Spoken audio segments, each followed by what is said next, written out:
Dunyodagi eng qimmat go'sht qaysi ekanligini bilasizmi? Bugun sizlar bilan har xil davlatlardagi go'sht mahsulotlari haqida gaplashamiz.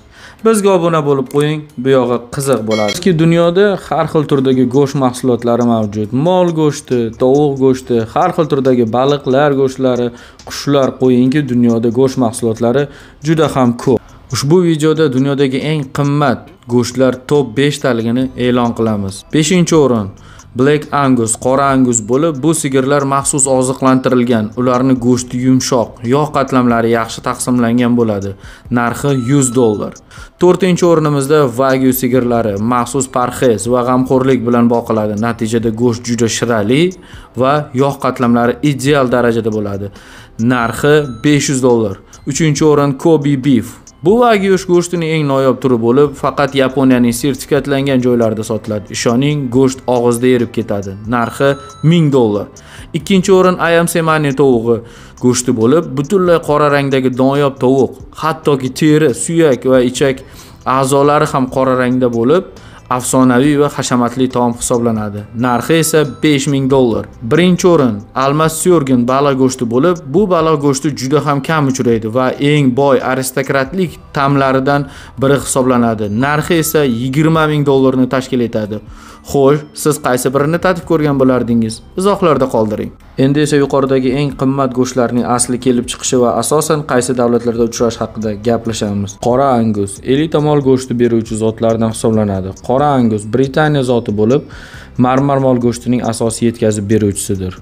Qora Angus zoti butun dunyoga, nafaqat Yevropa va AQShga, balki Argentina, Avstraliya va albatta Rossiyaga ham tarqalgan. Zotlar bilan ham chachishtirilganda qora Angus qoramollari o'ziga xos xususiyatlarini avlodlariga o'tkazadi. Bu odatiy go'sht ishlab chiqaruvchi tur bo'lib qolaveradi. Anguslar ochiq yaylovlarda, dalalarda yetishtirilgan organik ozuqa bilan oziqlanganda juda tez vazn oladi. Bu organik ozuqa sog'lom ovqatlanishning asosidir. Yaxshi boqilgan buqaning vazni tasavvur qiling, 1 tonnagacha. Sigirning vazni esa 600-700 kilogramgacha yetishi mumkin. Gapirishga oson, lekin odamni hayratga Ditbachcha, bizni suratga oldi. Wagyu yaponcha go'shtdor zotli sigirlarning umumiy nomi bo'lib, ular o'zidagi kuchli genetik marmarga ega va tarkibida to'yinmagan yog'larning yuqoriligi bilan ajralib turadi. Bunday sigirlarning go'shti yuqori sifatga ega va juda qimmat bo'ladi. Wagyu zotlari Yaponiyada yetishtirilgan. 1910-yilda naslli qoramollar reyestri ochildi. Shu vaqtdan boshlab chachishtirishga yo'l qo'yilmaydi va zotlar toza bo'lib rivojlanadi. 2008-yilda Wagyu reyestrida 522 000 buzoq tasavvur qiling. 522 000 bosh buzoq ro'yxatga olingan bo'lib, ularning har biri barmoq izlari kabi har xil bo'lgan burun izi bilan kelib chiqishi hujjatini olgan. Wagyu marmar mol go'shtlari hozirgi kunda Avstraliya va ikkala Amerika va Yevropa fermalarida ishlab chiqariladi. Wagyu go'shtiga bo'lgan yuqori narx va doimiy talab texnologiyalarning yuqori xarajatlari va qiyinchiliklarini bemalol qoplay oladi. Bozorda Wagyu deb nomlangan barcha marmar go'shtlari ham aslida naslli hayvonlardan olingan. Narxi $1000 bo'lgan Kobe beef, bu an'anaviy Tajima beef nomi o'rniga ham ishlatilishi mumkin bo'lgan yuqori sifatli mol go'shti navi hisoblanadi. Ishchi qoramol sifatida saqlangan Tajima zotli kichik sigirlar go'sht zoti sifatida ko'paytirila boshlandi. Go'shtning xususiyatlari qayta yaxshilandi. Shunda kesilgan yog' marmardagi tomirlar singari mayda to'r bilan teng ravishda taqsimlandi. Shunday qilib zamonaviy Kobe mol go'shti paydo bo'ldi. G'unajin tana go'shti og'irligi 500 kilogramdan oshmaydi.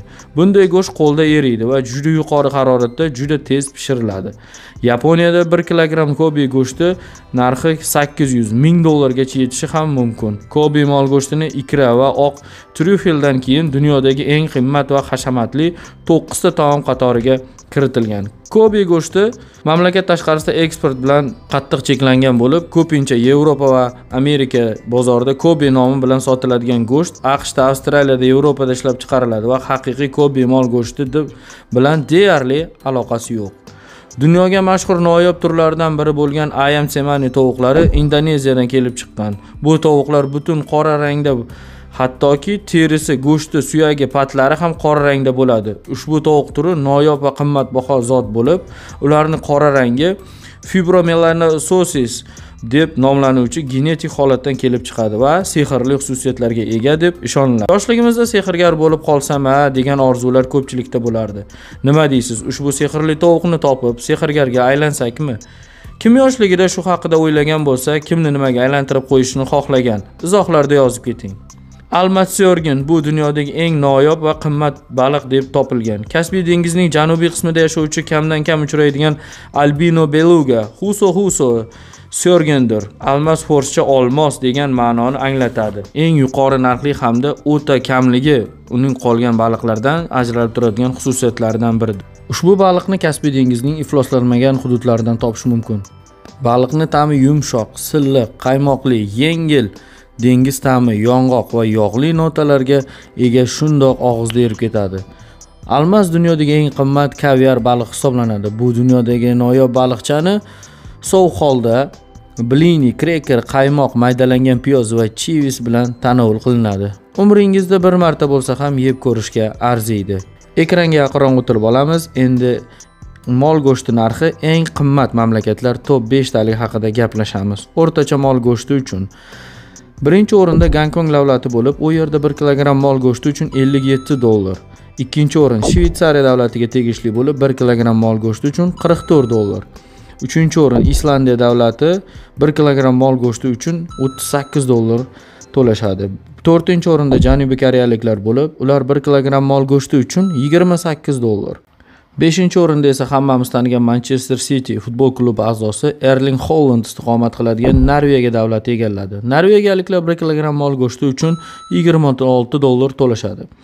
Asosiy sabab bu yuqori sifatli go'shtga bo'lgan talab va aholining o'rtacha daromadining yuqoriligi. Shuning uchun narxlar bizga qimmat bo'lsa-da, u yerda bu narxlar aholi uchun unchalik ham katta xarajat emas. Videomiz sizga yoqqan bo'lsa, kommentariyalarda o'z fikringizni qoldirishingiz mumkin. E'tiboringiz uchun rahmat.